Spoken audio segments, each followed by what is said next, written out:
Okay, Auriada TV.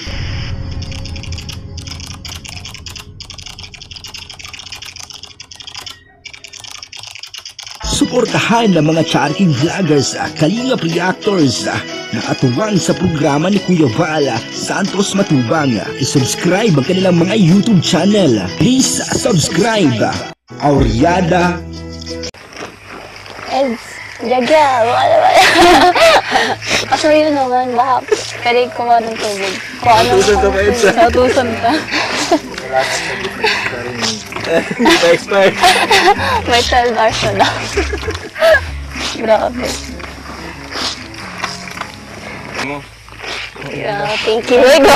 Papainom.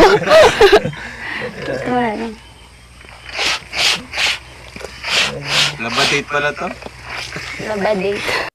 So yun na nga po no, mga kababayan, mga kalingap, napanood po natin sa video ni Kalingap Rab. Credit po kay Kalingap Rab at muli naman tayong gumamit o kumuha ng kanyang maiksing video clip. No?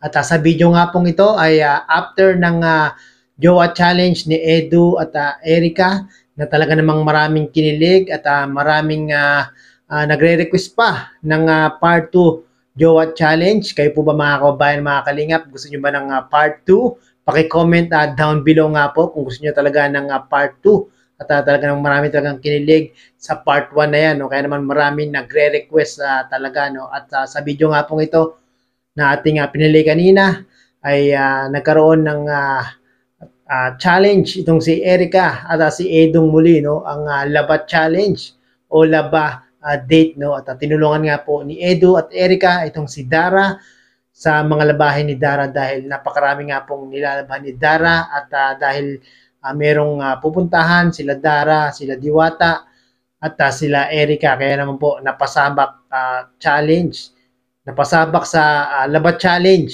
itong si Edu at Erica. No? Sa mga hindi po nakapanood ng video na ito, mangyari po ay pakipanood nyo po sa YouTube channel ni Kalingap Rab para mas kumpleto po ang inyong panonood sa kanyang mga video. No? Sa mga hindi po nakasubscribe kay Kuya Val Santos Matubang at Kalingap Rab, paki-subscribe na po para maging kaisa po nila tayo sa kanilang programa, ang paglingap po sa ating mga kababayan. No? Maraming po salamat muli.